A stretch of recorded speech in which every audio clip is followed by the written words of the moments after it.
Hello students, how are you? I think all of you are well and good at your home. आपने CBSE की website पर जाकर जो simple papers आए हैं उसको देख लिया होगा। लगता है मुझे आपने डाउनलोड करके पढ़ा भी होगा और आपको उसमें बहुत सारी समस्याएं आई हैं। पेपर पैटर्न जो लास्ट ईयर का मान के चल रहे थे उससे थोड़ा सा डिफरेंट है, अलग है,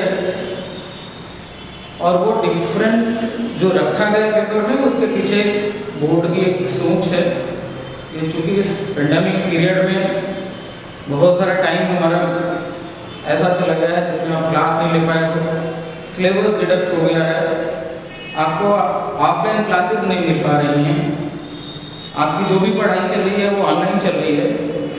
और ऐसे सिचुएशन में बोर्ड की ये सोच है कि पेपर का पैटर्न कुछ ऐसा चेंज करें जिससे कि मैक्सिमम बच्चे अच्छे मार्क्स गेन कर सकें, बच्चों को मार्क्स गेन करने में कोई प्रॉब्लम ना आए।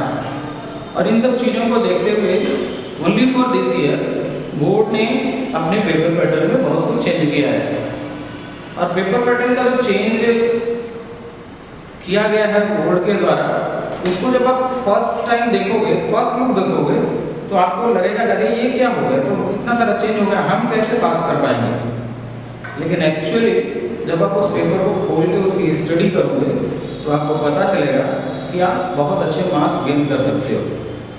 आज मैं उसी विषय पर आपसे कुछ डिस्कस करूंगा कि बोर्ड के पेपर को हम सॉल्व कैसे करेंगे, कैसे उससे अच्छे मार्क्स पाएंगे। और स्पेशली आज मैं बात करूंगा आपसे साइंस के पेपर की। साइंस का पेपर आपको पता है, आप जान रहे हो कि उसको 3 कैटेगरीज में डिवाइड है। वो आप उसी में फिजिक्स भी पढ़ते हो, उसी में बायो भी पढ़ते हो, उसी में केमिस्ट्री भी पढ़ते हो। तो जो बोर्ड ने आपके लिए पेपर पैटर्न तैयार किया, उस पेपर पैटर्न को जो पिछला पैटर्न था जिसमें MCQ क्वेश्चंस आते थे या और भी तरह के जो क्वेश्चन आते थे, उसको थोड़ा सा चेंज किया है बोर्ड ने। बोर्ड ने अब पेपर को 4 सेक्शन में डिवाइड करके नए तरीके से पेपर को बनाया। इस पेपर को उसने 4 सेक्शन में डिवाइड किया। ओवरऑल 36 क्वेश्चंस आएंगे जो आपने देखा होगा, और उन 6 क्वेश्चंस हैं उसमें क्वेश्चन नंबर 1 से लेकर 20 तक सेक्शन ए में हैं, जो सभी क्वेश्चंस 1 मार्क्स के हैं। उसमें कुछ मल्टीपल चॉइस क्वेश्चन हैं, कुछ वेरी शॉर्ट आंसर टाइप के क्वेश्चंस हैं जिनका आंसर हमको 1 वर्ड आइदर 1 सेंटेंस में देना है। अब 1 वर्ड या आइदर 1 सेंटेंस में आंसर देने में आपको ये प्रॉब्लम आ सकती है कि चूंकि वो 1 मार्क्स का क्वेश्चन होता है, सही हो गया अगर आपने करेक्ट आंसर दे दिया तो फुल मार्क्स मिल जाता है, और अगर कहीं आपने उसका रॉन्ग आंसर दे दिया तो पूरा मार्क्स कट जाता है। लॉन्ग क्वेश्चंस जो होते हैं, जो 4 मार्क्स के 5 मार्क्स के क्वेश्चंस होते हैं, उसमें एक आपके लिए पॉसिबिलिटी बनती है कि जब आप उसका आंसर लिखते हो तो उसमें आपके पास इतने कंटेंट्स रहते हैं कि अगर कुछ चीज़ें मिस हो जाती हैं, कुछ मैटर मिस हो जाते हैं, फिर भी आपको मार्क्स कुछ ना कुछ मिल जाता है। सो 1 मार्क्स के क्वेश्चंस अटेम्प्ट करते समय आपको बहुत ही केयरफुल रहने की ज़रूरत है। अगर आप केयरफुली उसका आंसर दोगे, ठीक से क्वेश्चन को पढ़ोगे और उसको आप समझ कर आंसर देंगे तो बहुत अच्छे मार्क्स आप गेन कर सकते हो। आप देखेंगे अगर 1 मार्क्स के क्वेश्चंस को, तो लगभग फिजिक्स, केमिस्ट्री और बायो से करीब करीब सेम क्वेश्चंस, सेम मार्क्स के क्वेश्चंस, मीन्स करीब 6 से 7 नंबर का फिजिक्स और लगभग इतना ही बायो और केमिस्ट्री का पोर्शन आता है। तो इस चीज़ को आप जानो, एक्चुअल में जब से कोरोना पीरियड चल रहा है, कोविड-19 का पीरियड चल रहा है, लॉकडाउन लगा, तब से हमारी जो पढ़ाई है बेटा वो मूव कर गई है ऑनलाइन। और ऑनलाइन मूव करने का मतलब आप मैक्सिमम मोबाइल से जुड़े हुए हो, नेटवर्किंग के माध्यम से आप पढ़ाई कर रहे हो। बुक्स का जो सेक्शन है वो थोड़ा आपसे छूट गया है। आप जब भी पढ़ाई करेंगे, अगर 1 मार्क्स के क्वेश्चन को अच्छी तरह से अटेम्प्ट करना है और अच्छे मार्क्स लाने हैं, तो आपको थोड़ा सा मोबाइल से हटकर, ऑनलाइन तो हम क्लास दे रहे हैं, स्कूल्स क्लास प्रोवाइड करा रहा है, बहुत सारे ऐसे वेबसाइट्स हैं जहाँ से आपको आसानी से ऑनलाइन के मैटर्स अवेलेबल हो जा रहे हैं, लेकिन 1 मार्क्स के क्वेश्चन को अटेम्प्ट करने के लिए बुक्स ही आपकी सबसे अच्छी माध्यम होगी। जब आप बुक से स्टडी करेंगे तो 1 बाई 1 एक एक लाइन जब पढ़ेंगे तो उसमें से 1 मार्क्स के क्वेश्चन निकल कर बहुत आसानी से आ जाते हैं बाहर। और जब आप क्लास में पढ़ रहे होते हैं, ऑनलाइन क्लास ले रहे होते हैं, तो जब आप बहुत अटेंटिव होते हैं तो 1 मार्क्स के क्वेश्चन ग्रैस्प कर पाते हैं। अदरवाइज आपको बुक ही एक ऐसा माध्यम होगा जहाँ से जाकर आप 1 मार्क्स के क्वेश्चन को आसानी से सॉल्व कर सकते हो। तो पहली जो मेरी सलाह है, आपको सजेशन है, वो ये है कि आप अपने बुक की स्टडी पर फोकस करिए। बुक को बहुत थॉरोली पढ़िए, एक एक लाइन पढ़िए, वहाँ से 1 मार्क्स के क्वेश्चन बहुत आसानी से निकल कर आ जाएंगे आपको। अगर मैं सेक्शन बी की बात करूँ तो सेक्शन बी में कुल 21 से लेकर 26 तक जो क्वेश्चन होंगे वो सेक्शन बी में होंगे, यानी कि 6 क्वेश्चन दे कैरी 2 मार्क्स। और उन क्वेश्चंस के जो आंसर हैं आपको वो 30 to 50 वर्ड्स में लिखने हैं। अगर सेक्शन सी की बात करें तो क्वेश्चन नंबर 27 से लेकर क्वेश्चन नंबर 33 तक ये क्वेश्चंस आपके 3 मार्क्स के हैं और इन क्वेश्चंस का आंसर 50 to 80 वर्ड्स में आपको लिखना है।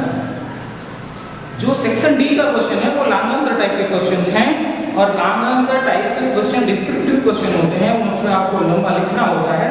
वो 5 मार्क्स के क्वेश्चंस हैं जिसको 80 से लेकर 120 वर्ड्स तक एक्सप्लेन करना है। ये पहली बार बोर्ड ने ऐसा इंक्लूड किया है, एक्सपेरिमेंट किया है। पहली बार 5 मार्क्स के क्वेश्चन साइंस के क्वेश्चन पेपर में आने जा रहे हैं। इसके पहले 4 मार्क्स के क्वेश्चन आते थे या 5 मार्क्स का आता था तो उसको डिवाइड कर दिया जाता था। तो ये ध्यान देना होगा जब हम कॉपी में लिखते हैं आंसर, तो हमारा वे ऑफ रिप्रेजेंटेशन क्या है, किस तरह से हम कॉपी में आंसर्स को लिख रहे हैं, ये देखना बहुत ज़रूरी है बेटा। क्योंकि अच्छे मार्क्स पाना, पास होना, एवरेज मार्क्स पाना, सबकी अलग अलग कैटेगरी है। आप जब एक लक्ष्य बनाकर चलते हो, एक टारगेट बना लेते हो, गोल बना लेते हो कि हमें 90 प्लस मार्क्स पाना है, तो 90 प्लस मार्क्स ऑब्टेन करने के लिए बहुत अच्छे तरीके से कॉपी को लिखने की ज़रूरत होती है। जो वे ऑफ रिप्रेजेंटेशन है कॉपी का, उसको बहुत सिस्टमेटिक तरीके से रखना है। अगर सिस्टमेटिक तरीके से हम रखेंगे तो हम बहुत अच्छा मार्क्स पा सकते हैं।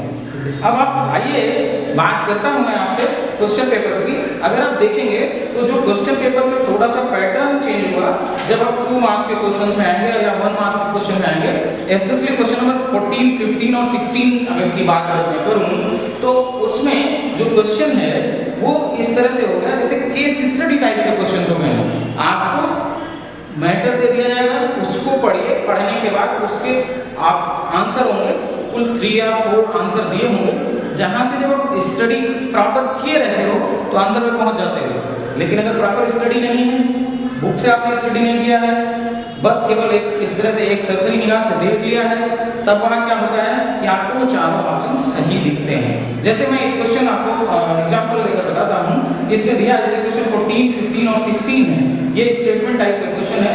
ये 2 लेवल में डिवाइड है, ए सर्टेन एंड रीजन। अब सर्टेन एंड रीजन दोनों चीजें आपको बतानी है। अब उसमें जो क्वेश्चन पूछेगा कैसे पूछेगा, ऐसे पूछ लेगा जैसे पूछा पहला क्वेश्चन, उसने पहला पार्ट कर दिया, both A and R means assertion and reason are true and R is correct explanation of the assertion. जो असर्टेन है उसका करेक्ट एक्सप्लेनेशन आर है, यानी कि जो असर्टेन में पूछा गया है उसको जो एक्सप्लेन किया गया, रीजन दिया गया, वो प्रॉपर सही है।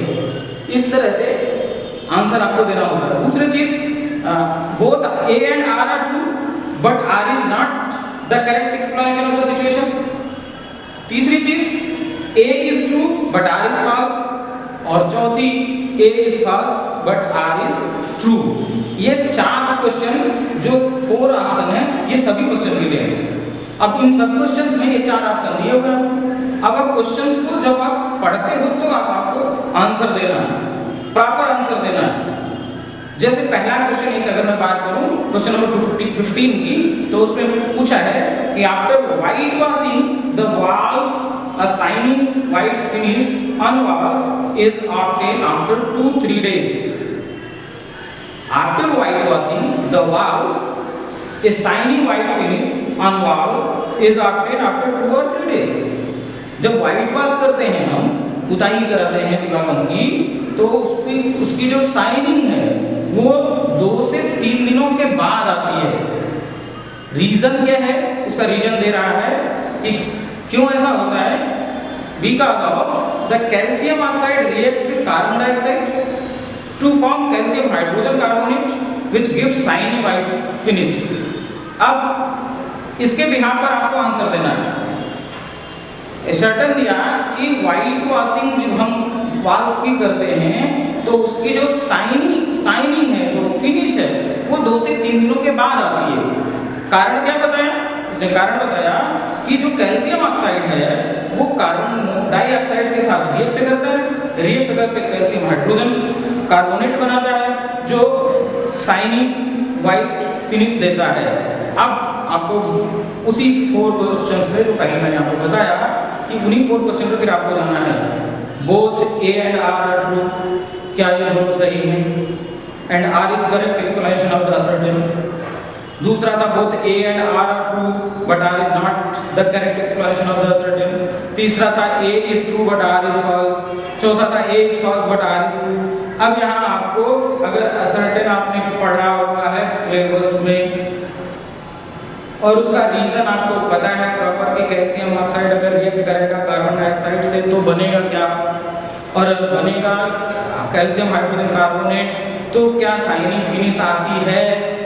अगर ऐसा है, असर्टेन और रीजन दोनों एक दूसरे को करेक्ट पाते हो आप, तो पहला आंसर आपका सही हो जाएगा। तो वहां आप लिख सकते हो both A and R are true and R is the correct explanation of the assertion. ये डिपेंड करता है, ये तभी आप टिक कर सकते हो जब आपको प्रॉपर रीजन पता हो, प्रॉपर एक्सप्लेनेशन पढ़े हो। अब प्रॉपर पढ़े हो मीन्स क्या? अब इन ऐसे क्वेश्चंस को पढ़ने के लिए आपको बुक के थ्रू प्रॉपर ठीक से पढ़ाई करनी होगी, यानी कि लाइन टू लाइन एक एक लाइन स्टडी करना होगा, तब आप दे सकते हो answer yes A and R both are true, assertion and explanation both are true, या both A and R true but R is not correct. So आप समझ सकते हो मेरे कहने का मतलब सिर्फ इतना है कि हमको बहुत प्रॉपर स्टडी करनी है, बहुत अच्छे तरीके से पढ़ना है, एक एक लाइन की स्टडी करना है, तो हम इस तरह के क्वेश्चंस का आंसर दे पाएंगे। अब आप समझ सकते हैं कितना आसान है। अगर हमने बुक से अच्छी तरह से पढ़ा है तो कुछ अलग लर्न करने की ज़रूरत नहीं है, कुछ इतना रीजन देने की ज़रूरत नहीं है। पहले क्या था, सीधे सीधे क्वेश्चन पूछ लेता और फिर उसका आंसर आपको याद करना पड़ता, याद करके ही आंसर दे सकते हैं आप। इसमें देखिए अगर बुक की आपने प्रॉपर स्टडी कर रखी है तो यहाँ से पढ़ करके इस केस को स्टडी करके आप उसका आंसर दे सकते हो। सिंपल है, बहुत आसानी से अच्छे मार्क्स पा सकते हो। ये इस तरह से क्वेश्चन नंबर 14, 15 और 16 इसी तरह से जाएंगे। अब अगर हम क्वेश्चन नंबर 17 to 20 की बात करें, एक क्वेश्चन है दे कंटेन 5 सब पार्ट्स ईच, और आपसे एक्सपेक्ट किया जाता है कि उन 5 में से कम 4 का आंसर आप देंगे। At least you have to give answer of 4 parts, जो 5 पार्ट्स दिए होंगे, और वो और इजी हो जाता है। अब आप उसको स्टडी करेंगे तो बहुत आसानी से, जैसे पहला सेंटेंस मैं आपको एक क्वेश्चन पढ़ के बताता हूँ। इसमें दिया कि all living cells require energy for various activities. All living cells require energy for various activities.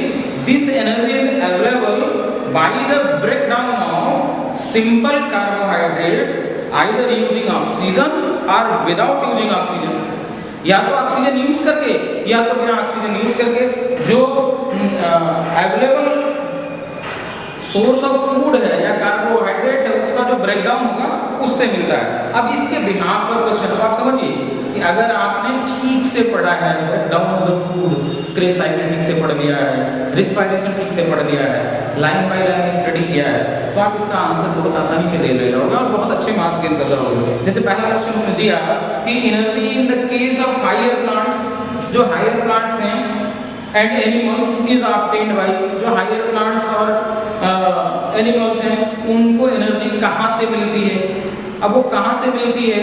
अब यहाँ आपने जो पैसेज दिया उसमें आपने पढ़ा कि are living cells energy required for various activities, अलग अलग एक्टिविटीज से उनको एनर्जी मिलती है।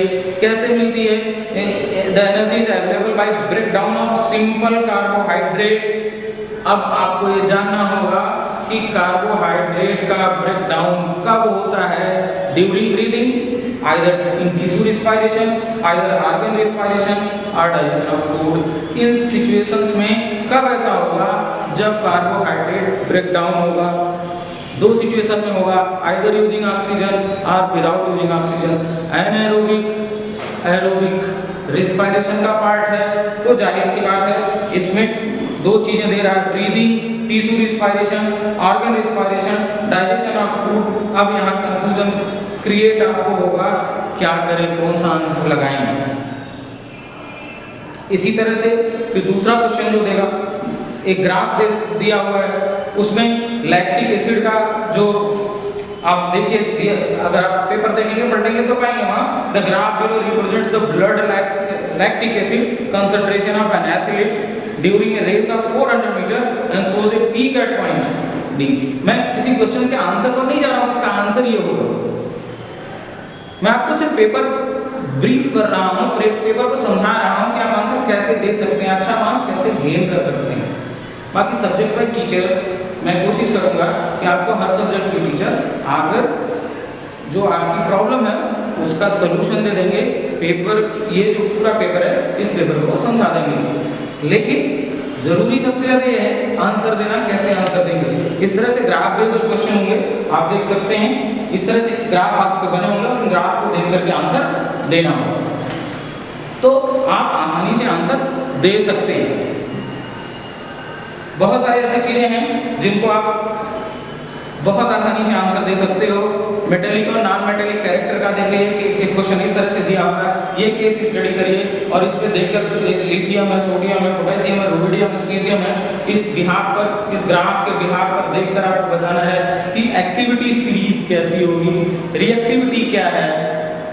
तो ये आप तभी आंसर दे पाओगे बेटा जब प्रॉपर आप पढ़े होंगे, proper line to line study किए होंगे। और जब आप आंसर लिखेंगे, देखिए एक और अच्छी चीज़ जो आपके लिए होगी वो ये होगी कि हम आपको डिस्क्रिप्टिव बहुत चीज़ें नहीं लिखनी है। डिस्क्रिप्टिव आपको जाकर सेक्शन सी और सेक्शन डी में ज़्यादा करना है। उसके पहले छोटे छोटे क्वेश्चन हैं जिनको पढ़ करके हमको आंसर देना है। तो इस तरह से हम कह सकते हैं सेक्शन ए और सेक्शन बी से जो पार्ट आएंगे, यानी कि 1 से लेकर 20 तक 20 मार्क्स के क्वेश्चन ए, और 21 से लेकर 26 तक ये 2 मार्क्स के क्वेश्चन, यानी कि जो 20 मार्क्स वो है, और आप इसको अगर कैलकुलेट करोगे 2 मार्क्स के क्वेश्चन, 6 क्वेश्चन है, 12 नंबर है, तो आपके 32 मार्क्स के क्वेश्चन बहुत आसानी से सॉल्व हो जाएंगे।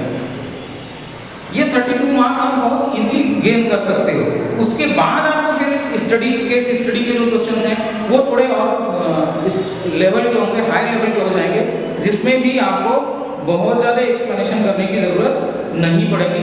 अंदर जाएंगे पेपर में, आप सेक्शन बी में जाएंगे तो आपको हर क्वेश्चन का एक ऑप्शन मिलेगा, यानी कि चॉइस मिलेगी, एक को करिए आइदर दूसरे को करिए।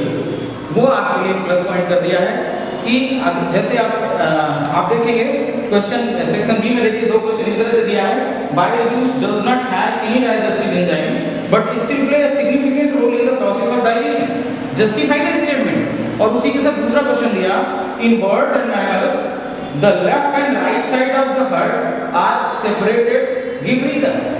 यानी कि दो ऑप्शन आपके पास अवेलेबल है, आइदर आप ऊपर वाले का आंसर दे दीजिए या नीचे वाले का आंसर दे दीजिए। इस तरह के पेपर पैटर्न बनाने का बोर्ड का एक ही मकसद है कि आप ज़्यादा से ज़्यादा मार्क्स को गेन कर सको। ये मैं आपको एक्सप्लेन करने की कोशिश कर रहा हूँ।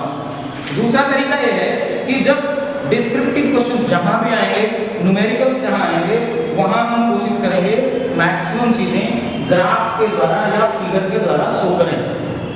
जब हम ग्राफ बना देते हैं या फिगर शो कर देते हैं तो आंसर थोड़ा अट्रैक्टिव लगता है। या किसी का स्टेटमेंट अगर है, कोई लॉ लिख रहे हैं, कोई लॉ पूछ लिया गया,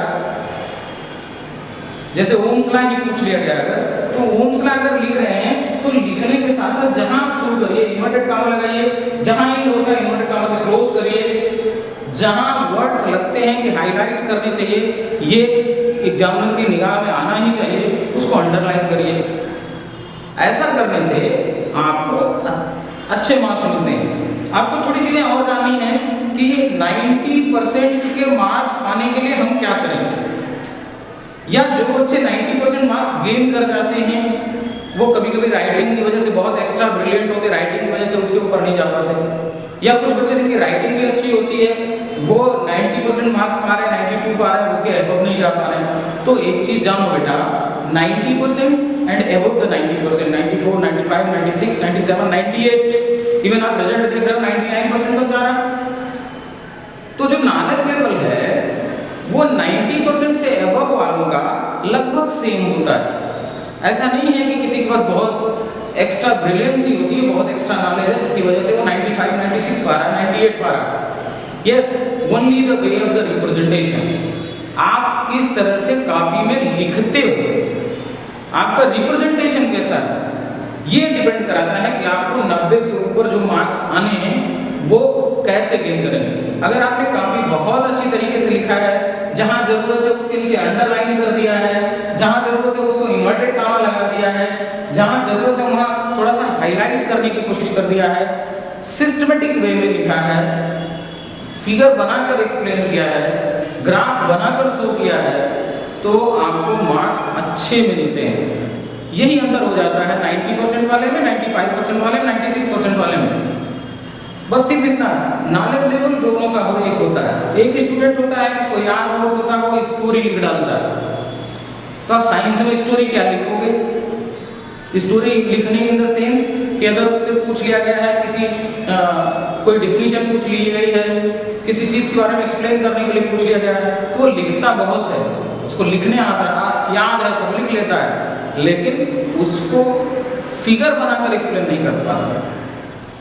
तो जो फिगर बना दिया और उसने लिखा भी थोड़ा कम, तो वो उससे ज़्यादा नंबर पा जाता है। उसके पीछे सिर्फ रीजन है कि जब आप फिगर बनाते हैं तो वो फिगर आपका बहुत कुछ कहता है, वो फिगर खुद कह जाता है। तो जब फिगर ही उस क्वेश्चन का आंसर देने लगता है, तो जो आपको लिखना होता है जितना, उसमें से आप शार्ट कर लेते हो, टाइम वहाँ से बचाकर फिगर बनाइए, एक्सप्लेन करिए, you can get a very good marks.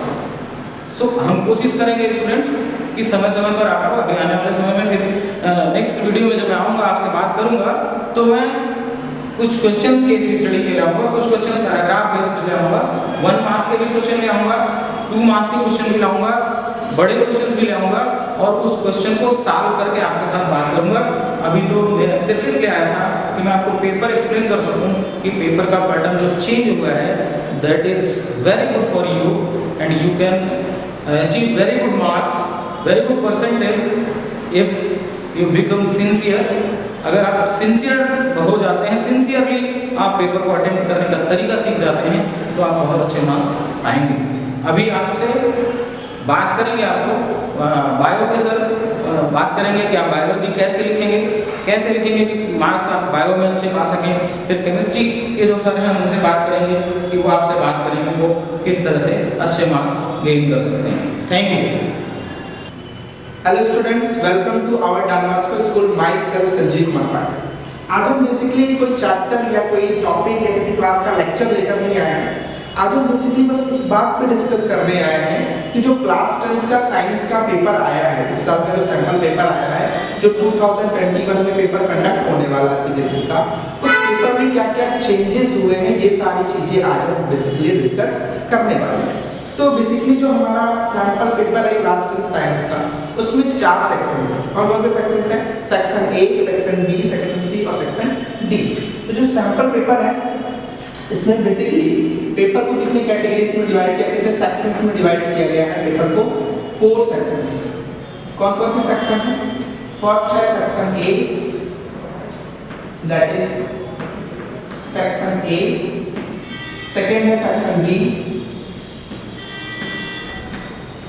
Section B. Third है सेक्शन सी और फोर्थ है सेक्शन डी। 4 सेक्शंस में पेपर को डिवाइड किया गया। फर्स्ट वन है section A, section B, section C, section D. अब इसमें बेसिकली अगर हम बात करें जो सेक्शन ए है इसमें कितने क्वेश्चंस आ रहे हैं, तो जो सेक्शन ए है, सेक्शन ए में क्वेश्चन नंबर 1 से लेकर के कहां से कहां तक, क्वेश्चन नंबर 1 से लेकर के क्वेश्चन नंबर 1 से लेकर के क्वेश्चन नंबर 20 तक के क्वेश्चंस कहां से कहां तक के क्वेश्चन है, क्वेश्चन नंबर 1 से क्वेश्चन नंबर 20 तक के क्वेश्चंस हैं, ठीक है, सेक्शन नंबर 1। अब इसमें सेक्शन नंबर 1 में जो 1 से 20 तक के क्वेश्चंस है उसमें कौन कौन से क्वेश्चंस हैं, तो फर्स्ट क्वेश्चन है इसमें आपका पहला किस टाइप का क्वेश्चन है, मल्टीपल चॉइस क्वेश्चन है, मतलब एमसीक्यूज है, कौन से हैं एमसीक्यूज।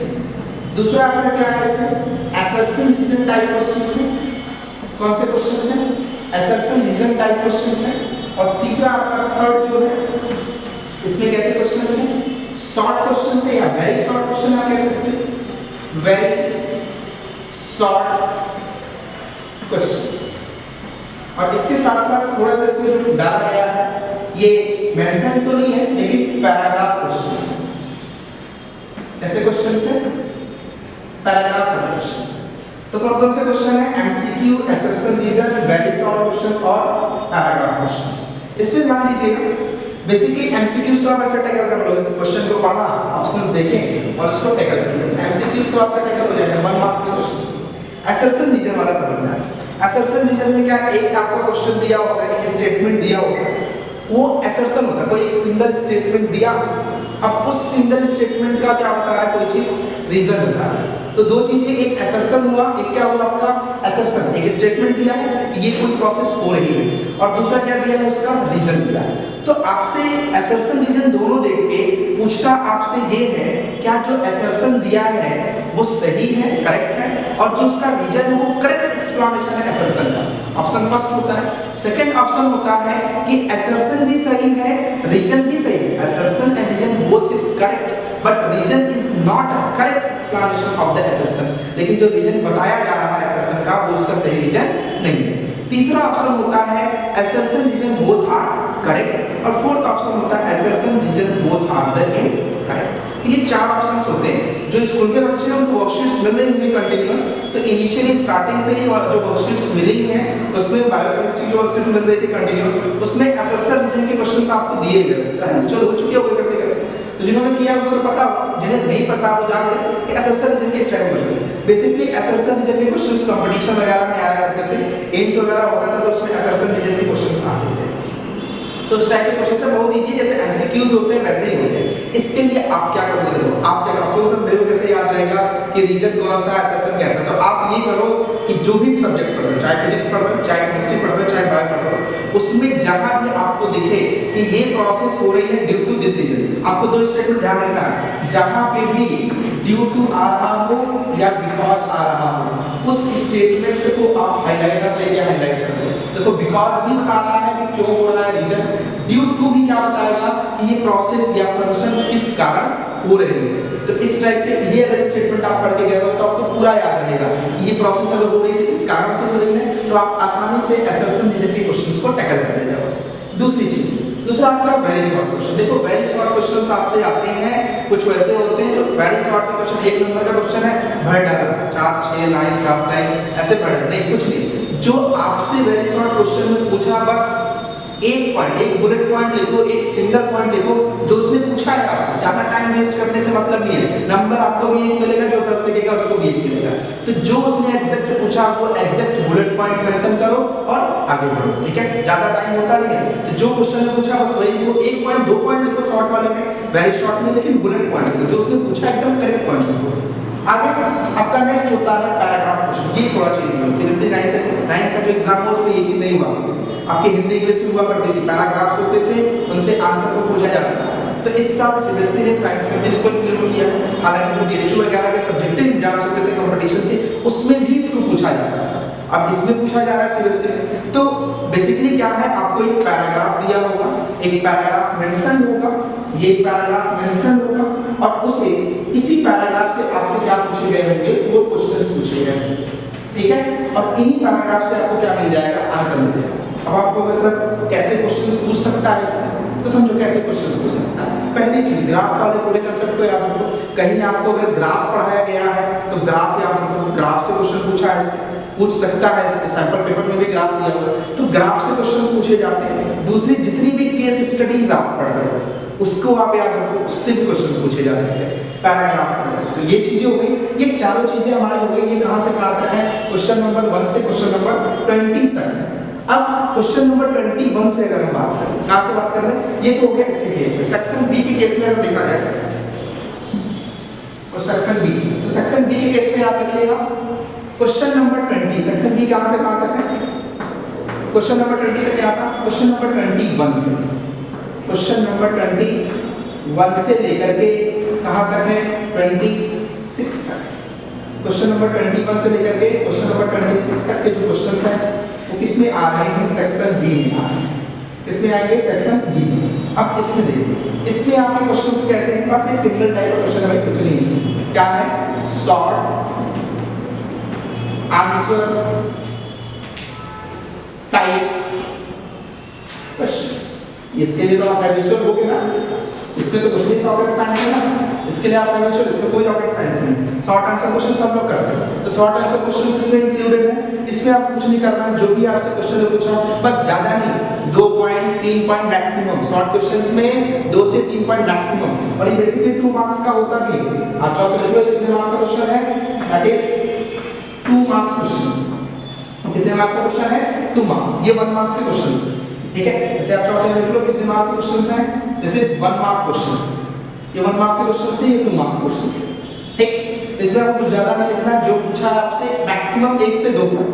अब वो भी देखो, क्लास में भी आपको एक बार बताया हूं, जो भी चीज़ मैं खुद पढ़ाता हूं, जो आपने अगर वीडियोस देखे होंगे तो जितनी भी वीडियोस में मैंने आपको लेक्चर्स पढ़ाए हैं, हर लेक्चर में आपको पॉइंट वाइज लिखा है, और जो इंपॉर्टेंट लाइंस थी उनको मैंने अंडरलाइन भी किया है अलग अलग कलर से। तो आप ये चीज बोर्ड में अप्लाई करो। क्या करो? जो भी आप लिख रहे हो, चाहे जिसके बारे में लिखो, पॉइंट वाइज लिखने चाहते हो, क्या होता है? पॉइंट वाइज लिखने से एग्जामिनर को चीजें व्यू होती है। अब आप इतना सा पोथा लिख के आओ और उस पोथे में कहीं कुछ हाईलाइट नहीं किया तो पूरा थोड़ी पड़ेगा। तो बेसिकली आप कोशिश करो कि जो आप दिखाना चाहते हो वो चीज वहां विजिबल हो, तो चीजों को पॉइंट वाइज लिखो, ठीक है। किसमें लिखोगे? पॉइंट्स में। तो वेरी शॉर्ट क्वेश्चन है, शॉर्ट क्वेश्चन में आप क्या लिखेंगे? 2-3 पॉइंट मैक्सिमम, और bullet points. Bullet point in the sense कि मैक्सिमम इंपॉर्टेंट पॉइंट्स को लिखो जिसके बारे में उसने पूछा है, ऐसा नहीं इधर उधर कुछ भी मिला के लिखो, जिसके बारे में पूछा वो लिखो। तो तीसरा क्या होगा आपका? थर्ड सेक्शन जो है, इसमें क्वेश्चन नंबर 27 से 33 तक के आता है। कहां से कहां तक देखो? 27 से 33 तक के क्वेश्चन नंबर, जगह क्या है तो थोड़ा थोड़ा ले लो। 27 से 33 क्वेश्चन नंबर हैं। 27 से 33 तक के जितने भी क्वेश्चन हैं इसमें सेक्शन सी में, और ये बेसिकली क्या कैरी करते हैं? ये 2 मार्क्स था, ये कितने मार्क्स के क्वेश्चन है? These are 3 marks question. अब आपको उससे पहले बताइए कैसे क्वेश्चंस आएंगे इसमें, तो बेटा इसमें कुछ खास नहीं, रॉकेट साइंस नहीं आना है इसमें भी कैसे आएंगे? शॉर्ट क्वेश्चंस आएंगे। कैसे क्वेश्चंस आएंगे? शॉर्ट क्वेश्चंस आएंगे, ठीक है। इसमें भी कैसे क्वेश्चंस आएंगे? शॉर्ट क्वेश्चंस आएंगे। और कैसे मार्क्स के होते हैं? These are 3 marks questions. ये कितने मार्क्स के क्वेश्चंस होते हैं? 3 मार्क्स के क्वेश्चंस होते हैं। नेक्स्ट है सेक्शन बी। सेक्शन बी आपका जो होता है ये 34 से लेकर के 36 तक होता है। क्वेश्चन नंबर 34 से लेकर के क्वेश्चन नंबर 34 से लेकर के 36 तक होता है। क्वेश्चन नंबर 34 से लेकर के 36 तक होता है। इसके यहाँ विजिबल फॉर्म तो कोई नहीं, उसके नंबर लिख लेंगे, ठीक है। तो कहां से कहां तक क्वेश्चन नंबर इसमें है? That is 34 to 36। कितने क्वेश्चन हैं? 34 से लेकर के 36 तक के क्वेश्चन, 3 क्वेश्चन हैं। ये कितने मार्क्स कैरी करते हैं? इसमें है कौन सा क्वेश्चन? देखो लॉन्ग आंसर क्वेश्चन। कैसा क्वेश्चन होता है? इसमें लॉन्ग क्वेश्चन, ठीक है। और कितने मार्क्स कैरी करते हैं? It carry 5 marks. कितने मार्क्स के क्वेश्चन है इसमें? 5 मार्क्स क्वेश्चन। और कैसे हैं? लॉन्ग क्वेश्चन है। तो याद रखना ये लॉन्ग क्वेश्चंस होते हैं, 5 मार्क्स के क्वेश्चंस होते हैं, ठीक है। तो 5 मार्क्स क्वेश्चंस हैं, लॉन्ग क्वेश्चंस हैं। इसमें देखो बहुत इजी क्वेश्चंस पूछे जाते हैं। इजी इन द सेंस जैसे मैं बायो का बताऊं आपको, बेसिकली आप लोगों को बायो पढ़ाया हूं, बायो पढ़ाता हूं, तो अगर मैं बायो का बताऊं बेसिकली बायो पोर्शन में क्वेश्चंस कैसे पूछे जाते हैं, तो जैसे आपने पढ़ा रिप्रोडक्शन में डबल फर्टिलाइजेशन, मैंने क्लास में बताया बहुत इंपॉर्टेंट टॉपिक है, आप लोग भी देखो दिमाग में रखो। डबल फर्टिलाइजेशन बहुत इंपॉर्टेंट टॉपिक है, बार पूछा गया कि डबल फर्टिलाइजेशन कैसे होता है, तो डबल फर्टिलाइजेशन आपको पूछ सकता है। और यूं नहीं लॉन्ग क्वेश्चन पूछा तो ऐसे नहीं, लॉन्ग क्वेश्चन अगर पूछा है तो यहाँ पे आप तीन चीजें करोगे। क्या क्या करोगे? तो सर क्या क्या करना होगा? तो सबसे पहली चीज आप करोगे कि जिसके बारे में पूछा, जो थ्योरी पूछी है उसके बारे में लिखोगे। तो पहले पॉइंट वाला थ्योरी मेंशन करोगे, उसकी क्या बताओगे? पॉइंट वाइज उस कांसेप्ट के बारे में पूरा डिटेल बताओगे। उसके बाद कुछ नहीं छोड़ना, उसके बाद उसका डायग्रामेटिक रिप्रेजेंटेशन दोगे। क्या दोगे? Diagrammatic representation. क्या दोगे? डायग्रामेटिक। आपको डायग्रामेटिक रिप्रेजेंटेशन छोड़ना नहीं है, डायग्रामेटिक रिप्रेजेंटेशन जरूर। और ऐसा वैसा नहीं, well labelled diagram, well labelled in the sense उसके हर चीजों को आप बताओगे, जितने भी उसके पार्ट है हर पार्ट्स को लेवल करोगे, तब जाकर आपको पूरा 5 नंबर मिलेगा। और ये फ्री के नंबर्स होते हैं, समझ लो, कोई रॉकेट साइंस नहीं होती जो आप याद करके गए तो सीधा सीधा क्वेश्चन पूछेगा आपसे कि what is the double fertilization या explain in detail about double fertilization with diagrammatic representation. एकदम सीधा सीधा क्वेश्चन, हेडिंग से क्वेश्चंस आते हैं। इन सब में रॉकेट साइंस मान सकता हूं 20 से क्वेश्चंस मिलते हैं, लेकिन यहां पे एग्जैक्ट हेडिंग पूछी जाती है आपसे, तो ये 15 नंबर तो अपने हाथ में रखो आप। समझ में आ रही बात? तो यहां पे आसान है ये क्वेश्चन, इसको आप पॉइंट वाइज लिखोगे, जो भी उससे तो पॉइंट वाइज क्वेश्चंस और डायग्रामेटिक रिप्रेजेंटेशन देना, वेल लेवल डायग्राम देना दीजिएगा, सारी चीजें क्लियर रहेंगी, वेल लेवल डायग्राम जरूर दीजिएगा, ठीक है। अब पॉइंट वाइज चीजों को लिखने की कोशिश करेगा, पूरा मार्क्स मिलेगा, फुल मार्क्स, ठीक है। तो ये आपका पूरा ओवरऑल एक ओवरव्यू था कि क्वेश्चन पेपर कैसा आना है, आपको किसमें क्या कितना लिखना है, कितने पॉइंट्स मेंशन करने हैं। 2.2 1 मार्क्स के क्वेश्चन या शॉर्ट क्वेश्चंस है, उसमें मैक्सिमम 2 से 3 पॉइंट होता है। और एक चीज याद रखिएगा, आप ब्लैक बोर्ड पेन का यूज करिएगा, ठीक है। अगर आप लिख रहे हो तो जो भी इंपॉर्टेंट लाइंस हैं उन इंपॉर्टेंट लाइंस को आप क्या करोगे? हाईलाइट कर लो, या तो कलर चेंज करके लिखो, या तो उसके नीचे क्या कर दो आप अंडरलाइन कर दो, ताकि जो चीजें आप लिख रहे हो अपनी मेहनत से वो एग्जामिनर को विजिबल तो दिखाई दे, सामने तो है, तो आप उस पर अच्छे मार्क्स गेन कर सकते हो, ठीक है। ये बेसिकली पेपर के बारे में था, आपकी कैसे पेपर देना है, बायो में कहाँ क्या क्या करना है, किस किस टाइप के लिखना है, ये सारी चीजें मैंने आपको डिस्कस कर दी। अगर कुछ और भी जानना होगा या लास्ट में हम इंपॉर्टेंट टॉपिक्स भी डालेंगे, कौन से बोर्ड के पॉइंट ऑफ व्यू से इंपॉर्टेंट है, उसमें भी अगर आपको कोई ऐसा टॉपिक है जो नहीं समझ में आता तो उसके बारे में कमेंट सेक्शन में मेंशन करिए, उसको हम नेक्स्ट लेक्चर में डिस्कस करेंगे। Thank you so much for joining us. Hello everyone, welcome to our Don Bosco School online classes. Myself Mohammad Hussain, and today we will discuss about syllabus of class 10 science chemistry portion. So CBSE board ने जो class 10th की science में जो syllabus में जो changing किया हुआ है उसके बारे में आज हम लोग डिस्कस करेंगे कि क्वेश्चन पेपर किस तरह से CBSE बोर्ड ने सेट किया है। तो इस क्वेश्चन पेपर में साइंस के क्वेश्चन में तो जनरली हम जो यहाँ पे बातें करने वाले हैं केमिस्ट्री पोर्शन के रिलेटेड क्वेश्चन की बातें करेंगे, क्योंकि यहाँ पे साइंस के 3 पार्ट हैं, फिजिक्स है और उसके बाद आपका क्या केमिस्ट्री है तो और बायो भी है।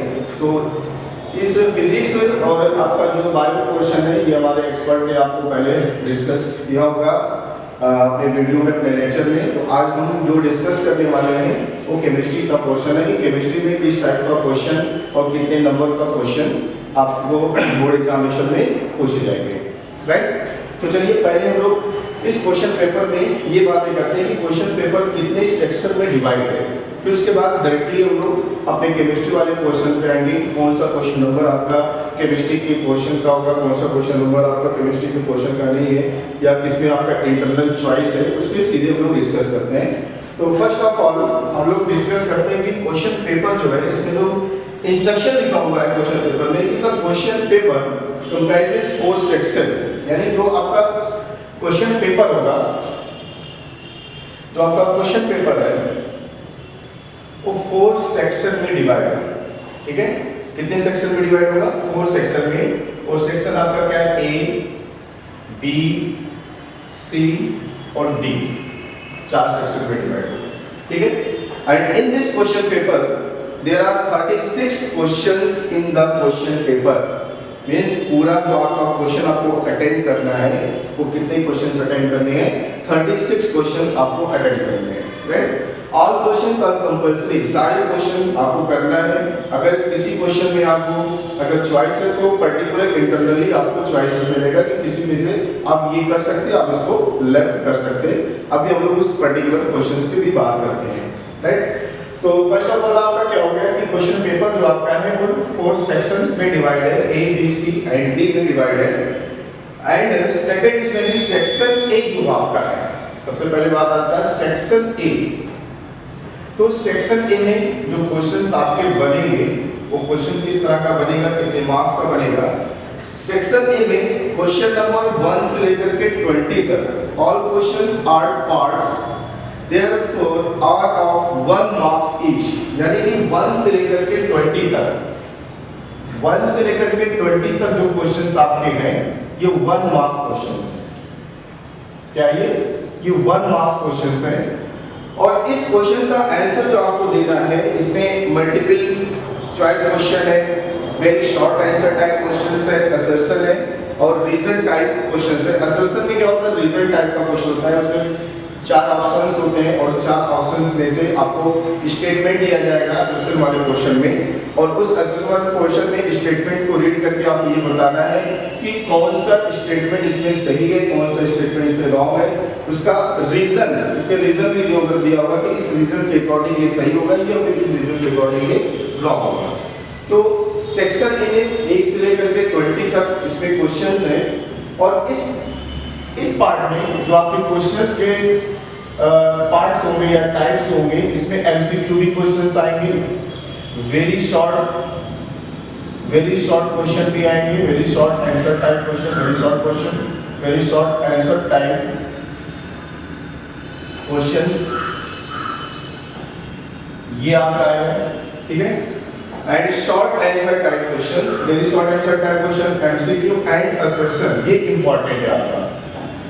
ये क्वेश्चन आपका आएगा असर्शन का क्वेश्चन, ठीक है। असर्शन को यहाँ पे कैपिटल ए, क्वेश्चन पेपर में कैपिटल ए से रिप्रेजेंट किया हुआ है और इसके रीजन टाइप क्वेश्चंस होंगे और इसका रीजन भी दिया होगा, इस असर्शन में रीजन भी दिया होगा कि इसके रीजन क्या है, ठीक है, इसके रीजन क्या है ये भी आपको इसमें दिया होगा। और रीजन को क्वेश्चन पेपर में कैपिटल आर से रिप्रेजेंट किया है, तो असर्शन में एक स्टेटमेंट दिया जाएगा और उस स्टेटमेंट को रीड करके उसका रीजन देखना पड़ेगा कि रीजन क्या दिया हुआ है और उस रीजन के अकॉर्डिंग यहाँ पे आपको 4 ऑप्शन दिए जाएंगे। इस पार्ट में आपको 4 ऑप्शन दिए जाएंगे, ठीक है। हो सकता है ये 4 ऑप्शन पहले भी दिए हो और बाद में असर्शन दिया हो, तो ये 4 ऑप्शन दिए जाएंगे और इस 4 ऑप्शन में से कोई एक ऑप्शन आपका क्या होगा, सही होगा। और 4 ऑप्शन क्या होंगे, जैसे क्वेश्चन नंबर 17, क्वेश्चन नंबर 17 जो आपका है 17 से लेकर के जो क्वेश्चन नंबर है वो असर्शन टाइप है। 17 से लेकर के 20 तक जो क्वेश्चन नंबर 17 से 20 है, contain 5 sub parts each, you are expected to answer any 4 sub parts in these questions, ठीक है। तो इसमें आपका जो असर्शन टाइप का क्वेश्चन है वो इस तरह का 4 ऑप्शन दिया जाएगा, ठीक है। एंड नेक्स्ट आपका जो इसमें है सेक्शन ए में आपका 1 से लेकर के 20 तक हो गया। एंड सेक्शन बी, जो आपका सेक्शन बी में आएगा, सेक्शन बी में आपका इस टाइप का क्वेश्चन आएगा 21 से लेकर के 26, 21 से लेकर के 26, इसमें जो टाइप क्वेश्चन आएंगे वो 2 मार्क्स आएगा। इसमें कितने मार्क्स आएगा, ये 1 मार्क ईच होगा, ये 1 मार्क ईच होगा। और इसमें जो क्वेश्चंस के वैरायटी होंगे या क्वेश्चंस का जो टाइप होगा वो किस तरह का है, शॉर्ट आंसर टाइप क्वेश्चन, इसमें शॉर्ट आंसर टाइप क्वेश्चंस है, शॉर्ट आंसर टाइप है। और ये कितने मार्क्स का होगा, ये 2 मार्क्स का होगा, ठीक है। 21 से लेकर के 26 तक। Answer to these questions should in the range of 30 to 50 words, यानी इसका जो आपको आंसर देना है और नियर अबाउट 30 वर्ड्स से लेकर के 50 वर्ड्स के बीच में आपको करना है, right. And next section C, जो आपका सेक्शन सी होगा, जो आपका सेक्शन सी होगा वो क्वेश्चन नंबर 27 से लेकर के 33 तक, 27 से लेकर के 33 तक इसमें किस टाइप का क्वेश्चन है, also short answer type question. इसमें भी क्या होगा, शॉर्ट आंसर टाइप क्वेश्चन ही होंगे, short answer type question, right. और इसके भी मार्क्स कितने हैं, 2 मार्क्स ईच है। इसके भी मार्क्स कितने हैं, 2 marks each, 2 marks each, right. And section C 27 से 33 are short answer type questions. सेक्शन सी में 27 से 33 तक और short answer type questions and carry 3 marks. Sorry, इसमें कितने मार्क्स हैं, ये 3 मार्क्स है, ठीक है। जो आपका 27 से लेकर के 33 ये शॉर्ट आंसर टाइप क्वेश्चंस है और ये 3 मार्क्स का क्वेश्चन है ईच। और इसका जो क्वेश्चन का आंसर देने का जो लेंथ है वो कितने वर्ड्स में है, 50 to 80 वर्ड्स। इस रेंज में आपको सेक्शन सी के क्वेश्चंस का आंसर आपको देना है, ठीक है। And section D, section D में क्या है, सेक्शन बी। तो सेक्शन डी वाले पोर्शन में, क्योंकि यहाँ पे जो क्वेश्चन पेपर आपका है वो टोटल 4 सेक्शन में डिवाइड है, तो सेक्शन डी आपका क्या होगा कि question number 34 to 36 are long answer type questions carry 5 marks. यानी 34 से लेकर के 36 तक इसमें जो क्वेश्चन बनेगा और long answer type question, long answer type questions, ठीक है। और इसका जो मार्क्स है वो 5 मार्क्स ईच। और इसमें क्या होगा, 34 से लेकर 36 तक इसमें केमिस्ट्री का भी पोर्शन होगा, इसमें फिजिक्स का भी पोर्शन होगा, इसमें बायो का भी पोर्शन होगा। वैसे तो पोर्शन सारे सेक्शन में तीनों सब्जेक्ट का होगा, केमिस्ट्री भी होगा, फिजिक्स भी होगा, बायो भी होगा। हर सेक्शन में सारे क्वेश्चंस तीनों सब्जेक्ट का मर्ज करके दिया होगा, ठीक है। तो हम यहाँ पे सीधे अब बात करते हैं कोई केमिस्ट्री वाले पोर्शन पर कि केमिस्ट्री का जो क्वेश्चन है वो सेक्शन ए और सेक्शन बी, सेक्शन सी और सेक्शन डी में किस तरह के दिए हुए हैं। तो सेक्शन ए में question number 1, list any 2 observation when ferrous sulphate is heated in dry test tube. अब इसमें देखिए ऑप्शनल दिया हुआ है, यही आपको इंटरनल ऑप्शनल आपको पता होगा कि सेक्शन में जो भी आपको क्वेश्चन दिए होंगे उसमें इंटरनल ऑप्शनल दिया होगा कि इसमें से कोई भी आप एक कर सकते हैं। तो क्वेश्चन नंबर 1 में केमिस्ट्री वाले पोर्शन में आपको करना क्या है, केमिस्ट्री वाले पोर्शन में तो क्वेश्चन नंबर 1 है, ठीक है। इस क्वेश्चन नंबर 1 में 2 क्वेश्चंस हैं और इसमें से केवल आपको एक ही अटेम्प्ट करना है, ठीक है, और 1 मार्क का है। Question number 2 is also in the part of chemistry. Chemistry question क्या है, तो right the chemical name and chemical formula of salt used to remove permanent hardness of water, ठीक है। ये केमिस्ट्री के सेकंड चैप्टर का क्वेश्चन है, acid base and salt. उसमें ये बताया गया होगा कि जो आपका वाटर होता है, जो सी वाटर होता है, रिवर वाटर जो होता है वो हार्डनेस ऑफ वाटर होता है, तो उसमें कुछ इम्प्योरिटीज होते हैं, ठीक है। तो जो इम्प्योरिटीज उसमें मिले होते हैं उसी इम्प्योरिटीज की वजह से वाटर आपका क्या होता है, हार्ड वाटर होता है।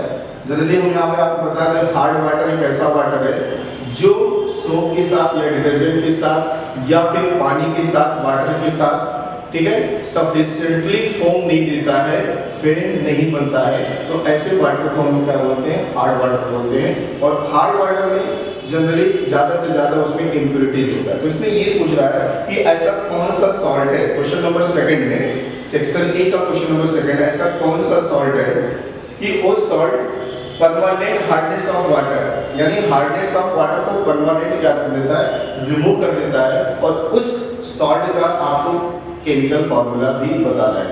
एक चीज हमेशा ध्यान रखिएगा कि केमिस्ट्री में जो भी reaction, acid base and salt का जो भी रिएक्शन आप पढ़े होंगे, ऐसा नहीं है जैसे न्यूट्रलाइजेशन रिएक्शन आपने पढ़ा या आपने स्ट्रॉन्ग एसिड क्या होता है, स्ट्रॉन्ग एसिड बेस क्या होता है, उसका जो रिएक्शन पढ़ा, तो ये सारी चीजें जो रिएक्शन आपने किया होगा, इस रिएक्शन को किसी भी तरीके से पूछा जा सकता है, किसी भी एंगल से पूछा जा सकता है, ठीक है।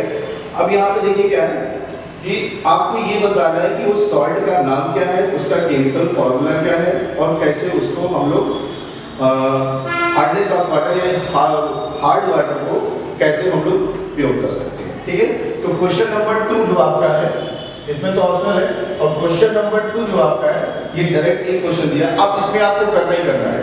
ये क्वेश्चन नंबर 2 जो होगा इसको तो आपको करना ही करना है। ये सेक्शन ए की बात चल रही है केमिस्ट्री में, ये सेक्शन ए की बात चल रही है। ठीक है, इसी तरह से क्वेश्चन नंबर सेकंड में तो कोई ऑप्शन नहीं है, ये तो आपको करना है, इसको आपको लीव नहीं करना है। And question number third is also part of chemistry question, which of the following is not observed in the homologous series, give reason। ये क्वेश्चन है चैप्टर 4 का कार्बन एंड इट्स कंपाउंड का क्वेश्चन है, तो इसमें भी देखिएगा ना ये एमसीक्यू क्वेश्चन है। क्वेश्चन नंबर थर्ड क्या है, ये आपका एमसीक्यू क्वेश्चन है।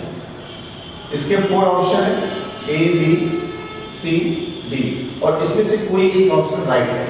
A B C D 4 option है, इसमें से कोई एक ऑप्शन राइट है, क्योंकि जो सेक्शन ए है उस सेक्शन ए में हमने आपको पहले से बता दिया था कि सेक्शन ए में 1 से लेकर के 20 तक 1 to 20 क्वेश्चंस आपसे पूछे जाएंगे, और इसमें एमसीक्यू भी होंगे, very short answer type questions होंगे, असर्शन भी होंगे।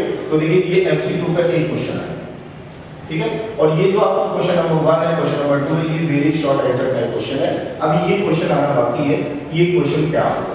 ठीक है, तो क्वेश्चन नंबर 3 भी आपका क्या है, केमिस्ट्री का क्वेश्चन है, एमसीक्यू क्वेश्चन है, और इसमें जो क्वेश्चन पूछा हुआ है, which of the following is not observed in the homologous series, give reason for your choice. यानी आपको रीजन भी देना है। जो अगर मान लीजिए आपका बी ए ऑप्शन सही है, या बी ऑप्शन सही है, या आपका सी ऑप्शन सही है, आपका डी ऑप्शन सही है, तो ऑप्शन सही होने के बाद क्यों सही है उसका रीजन भी देना होगा। तो हम आपको बता दें जो होमोलॉगस सीरीज होते हैं, थोड़ा सा आपको हिंट दे देते हैं क्योंकि आपने इसको पढ़ा भी होगा। होमोलॉगस जो सीरीज होता है उसमें कार्बन हाइड्रोजन का कॉम्बिनेशन होता है, और कोई वहाँ पे फंक्शनल ग्रुप होता है, जनरली OH हाइड्रोक्सिल ग्रुप्स होते हैं। तो जो भी उसमें हाइड्रोकार्बन होते हैं, उस हाइड्रोकार्बन में जो आपका ये CH2 होता है, CH2, ठीक है, कार्बन और हाइड्रोजन ये बॉन्ड है, सिंगल बॉन्ड है। हर कंपाउंड का एक दूसरे से जो सीरीज बनता है, उस सीरीज में जो डिफरेंस आता है वो CH2 का डिफरेंस आता है। CH2 का डिफरेंस का मतलब आप इसको ये भी कह सकते हैं कि 14 एटॉमिक मास यूनिट का डिफरेंस आना चाहिए। तो कोई आपने हाइड्रोकार्बन का सीरीज बनाया, एक सीरीज यहाँ पर मान लिया आपने बनाया किसका, CH3OH का बनाया, फिर CH3 CH2 OH का बनाया, फिर CH3 CH2 CH2 OH का बनाया। तो इसमें देखिए हर सीरीज में अगर आप देखेंगे इसमें और इसमें अगर आप देखेंगे तो CH2 का डिफरेंस आ रहा है। तो CH2 का डिफरेंस कहिए या फिर 14 एटॉमिक मास यूनिट कहिए।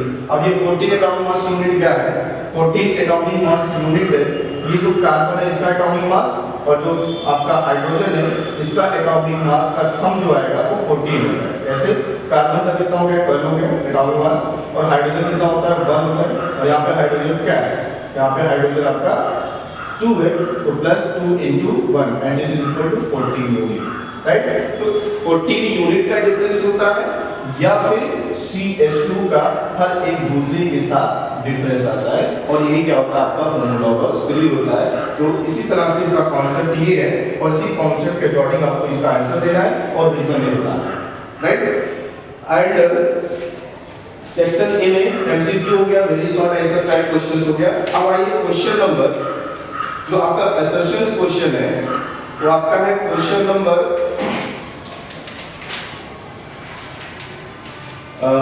1 से लेकर के 20 के बीच में क्वेश्चन नंबर आपका असर्शन का आएगा। तो केमिस्ट्री का ही क्वेश्चन लेते हैं असर्शन का। देखिए क्वेश्चन नंबर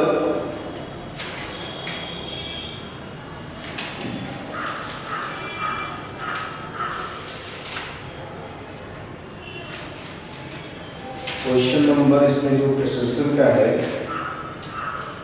क्वेश्चन नंबर 18 जो है इसमें एक स्टेटमेंट दिया हुआ है। ठीक है। Read the following and answer any 4 question 18। अब इसमें स्टेटमेंट दिया हुआ है और उस स्टेटमेंट के अकॉर्डिंग 4 ऑप्शन दिए हुए हैं। क्या दिए? 4 ऑप्शन दिए हुए हैं और उस 4 ऑप्शन में से कोई भी एक ऑप्शन आपका क्या है? सही है। तो क्वेश्चन नंबर 18 है, ये भी आपका एमसीक्यू पार्ट में ही आता है।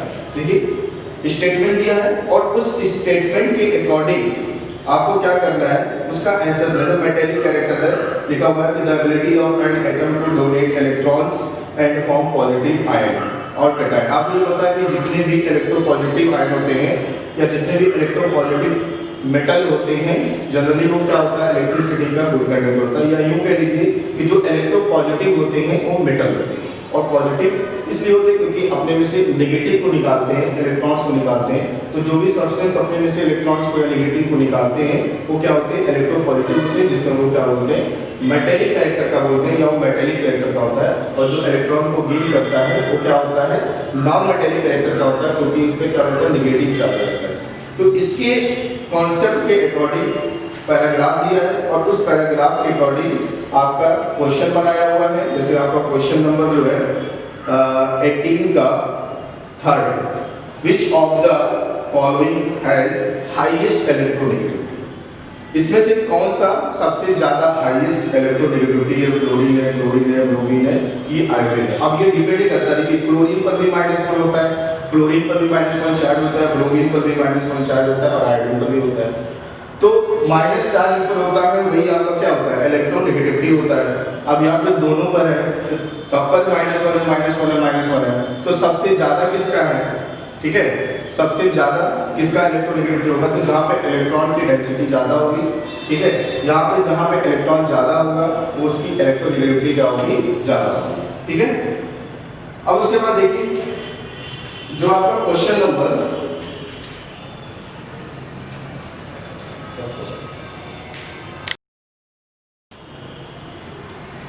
तो सेक्शन ए में आपका एमसीक्यू हो गया, very short answer type question हो गया और अभी ये असर्शन का पोर्शन बचा हुआ है। ये जो आपका क्वेश्चन था, क्वेश्चन नंबर 18 जो था, तो आपका एमसीक्यू टाइप का था, तो आपका असर्शन नहीं, असर्शन में एक स्टेटमेंट दिया होगा, उसके रीजन दिए होंगे और उसके 4 ऑप्शन दिए होंगे। जैसे इसमें है केमिस्ट्री के पोर्शन में क्वेश्चन नंबर 14, 15 एंड 16 और question numbers 14, 15 and 16 and 2 statements are given one level assertion and the other level reasons। assertion को कैपिटल ए से और रीजन को कैपिटल आर से यहाँ पे रिप्रेजेंट किया हुआ है, जो ऑप्शन दिए हुए हैं। and the other level reasons are select correct answer, select the correct answer to these question from the codes A, B, C and D are given below। मतलब जो 4 ऑप्शन दिए हुए हैं उससे आपको सिलेक्ट करना है। ऑप्शन पहले दिया हुआ है कि both A and R are true. Both A and R का मतलब कि जो आपका असर्शन का क्वेश्चन है, तो इसको हम रख करते हैं, असर्शन का जो क्वेश्चन है उसमें ऑप्शन पहले दिया हुआ है, ये आपका है सेक्शन ए में ही आएगा, ठीक है। तो इसमें जो ऑप्शन पहले दे दिया है, इसमें ऑप्शन पहले दिया हुआ है ए, बी, सी और डी, ऑप्शन पहले है। और इसमें क्या रहा है कि both A and R true, ठीक है। R to and R is correct explanation of the assertion, यानी कि जो R है एक करेक्ट रीजन दे रहा है उस assertion स्टेटमेंट के लिए, ठीक है। and R is correct explanation of the assertion मतलब यहाँ पे जो ऑप्शन आपका बोथ ए एंड आर, यानी ये जो आपका असर्शन का स्टेटमेंट है और जो रीजन है, ठीक है, ये दोनों क्या है, सही। ये जो कह रहा है कि आर ट्रू, तो ये सही कब होगा, तो जो भी ये स्टेटमेंट आपका गिवन होगा उस स्टेटमेंट के अकॉर्डिंग रीजन भी इसका क्या होना चाहिए, राइट होना चाहिए। तो अगर ऐसा है तो इसका मतलब आपका ऑप्शन ही क्या होगा, सही होगा। तो आगे कह रहा है R is correct explanation of the assertion, यानी जो रीजन दिया हुआ है इस असर्शन का वो आपका क्या है, सही है। फॉर एग्जांपल जैसे मान लीजिए हम आपसे ये कहें कि हाइड्रोजन गैस जो रिलीज होता है वो कब रिलीज होता है, when the acid react with metal, ठीक है, when the acid react with metal to form hydrogen gas, ठीक है, ये स्टेटमेंट दिया हुआ है। अब इसका रीजन ये दिया हुआ है कि ऐसा क्यों हो रहा है, तो रीजन में जैसे मान लीजिए रीजन में ये लिख दिया कि रीजन इसको जो दिया हुआ है कि जो मेटल होते हैं, metal is greater than reactivity than hydrogen, यानी जो मेटल होता है वो हाइड्रोजन से ज्यादा रिएक्टिव होता है, ये रीजन दिया हुआ है। तो जाहिर सी बात है ये सही है, क्योंकि जो आपके मेटल होते हैं और जब वो एसिड के साथ रिएक्ट करता है तो हाइड्रोजन गैस रिलीज इसलिए होती है क्योंकि जो आपका हाइड्रोजन होता है इसकी रिएक्टिविटी क्या है, मेटल से कम है। तो जब इसकी रिएक्टिविटी मेटल से कम है तो इस हाइड्रोजन को ये मेटल क्या कर देता है, रिप्लेस कर देता है और ये हाइड्रोजन गैस के फॉर्म में रिलीज हो जाता है, ठीक है। तो अब यहाँ पे जो स्टेटमेंट दिया था, स्टेटमेंट ये था असर्शन में, चलिए इसको हम पूरा स्टेटमेंट लिख देते हैं कि असर्शन में जो आपका स्टेटमेंट दिया था कि acid react with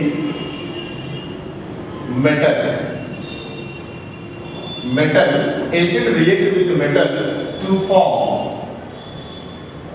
form hydrogen gas. ये आपका एक स्टेटमेंट इस तरह से असर्शन लिखा हुआ है, ठीक है। हाइड्रोजन गैस रिलीज होती है। अब जो रीजन दिया हुआ है, क्या ये रीजन इस कंडीशन को सेटिस्फाई करेगा? देखिए रीजन ये दिया है कि metal is more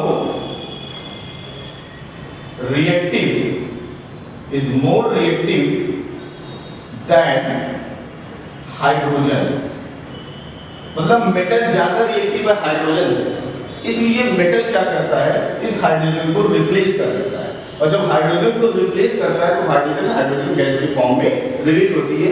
for example जैसे मान लीजिए हमने ले लिया क्या, सोडियम ले लिया, सोडियम मेटल है, एसिड ले लिया HCl, तो ये जो सोडियम है ये हाइड्रोजन को रिप्लेस कर देगा और हाइड्रोजन गैस के फॉर्म में रिलीज होगा, और क्या बनेगा आपको, यहाँ पे क्या जाएगा NaCl, क्योंकि जब इसको ये रिप्लेस करेगा तो इसके जगह पे क्या आएगा Na। तो ऐसा कब होगा, रीजन क्या दे रहा है, रीजन ये दे रहा है कि जो मेटल है ये हाइड्रोजन से क्या है, ज्यादा रिएक्टिव है, इसलिए हाइड्रोजन को हटा करके खुद अपनी जगह पे आ गया और हाइड्रोजन गैस के फॉर्म में रिलीज हो गया, ठीक है। तो इस तरह से असर्शन का क्वेश्चन आपको दिया रहेगा, स्टेटमेंट दिया रहेगा और उस स्टेटमेंट के अकॉर्डिंग रीजन दिया रहेगा। अगर स्टेटमेंट इस असर्शन के अकॉर्डिंग ये रीजन आपका सही है तो ऑप्शन फर्स्ट आपका सही होगा, ठीक है। और दूसरा कह रहा है कि both A and R are true, यानी सेकंड वाले ऑप्शन में कह रहा है कि both A and R are true, ये दोनों ट्रू है, ठीक है, but R is not the correct explanation of the assertion, ठीक है, दोनों सही है लेकिन R का जो है वो करेक्ट एक्सप्लेनेशन नहीं है। तो अगर ऐसा वहां पे सेटिस्फाई हो रहा है तो आप ऑप्शन बी का आपका आंसर सही होगा, ठीक है। और इसी तरह से ऑप्शन आपका क्या है, सी है कि A इज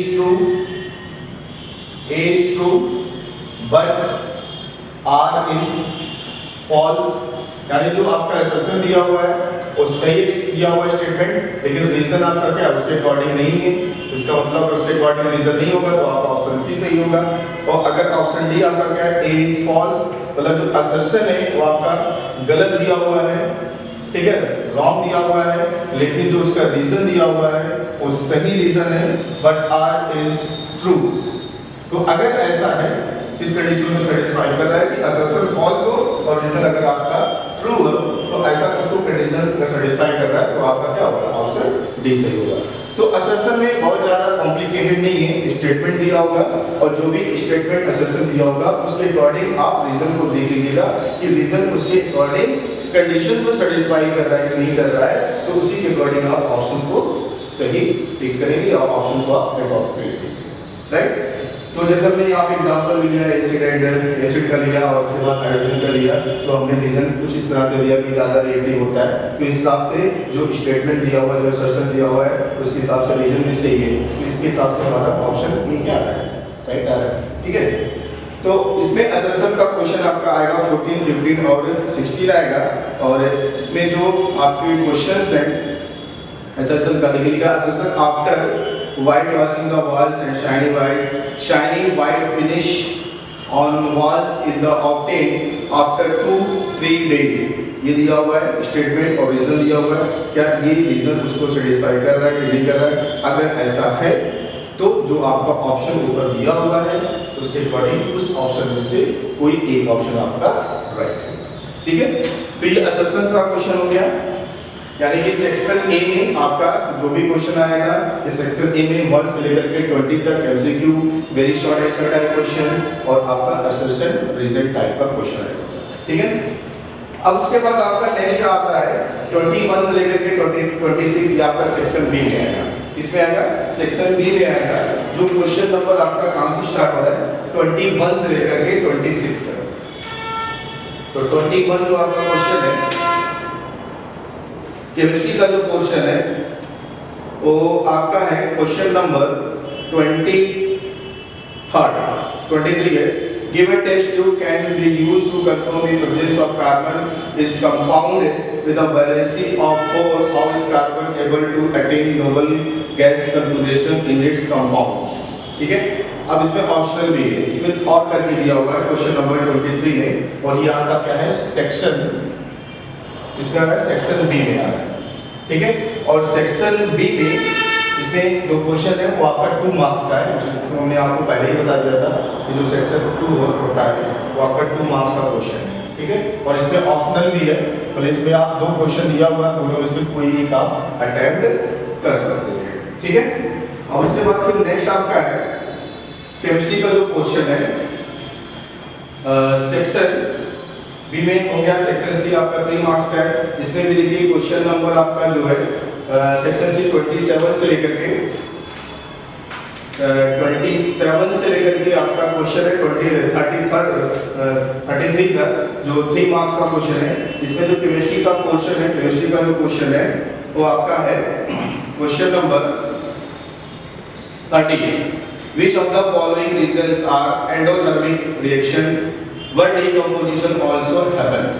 ठीक है, ये आपका 3 मार्क्स का है। इसी तरह से आपका सेक्शन डी आएगा जो 5 मार्क्स का आएगा, और इस सेक्शन डी में जो क्वेश्चंस होंगे वो फिजिक्स का भी होगा, बायो का भी होगा, केमिस्ट्री का होगा, और उसमें केमिस्ट्री का जो क्वेश्चन होगा वो 5 मार्क्स का होगा सेक्शन डी में, और सेक्शन सी में जो क्वेश्चन होगा वो आपका 3 मार्क्स का होगा। ठीक है, तो इस तरह से सीबीएसई बोर्ड ने क्लास 10 के साइंस के पेपर में कुछ चेंजिंग किए हैं, और जो इसमें नया टॉपिक आया हुआ है ये आपका जो एमसीक्यू टाइप का क्वेश्चन है कि स्टेटमेंट दिया हुआ है, पैराग्राफ दिया हुआ है, और उस पैराग्राफ को रीड करके आपको 4 ऑप्शन दिए रहेंगे, और 4 ऑप्शन उस क्वेश्चन को रीड करके आपको आंसर देना रहेगा, और एक क्वेश्चन आपका असर्शन का है।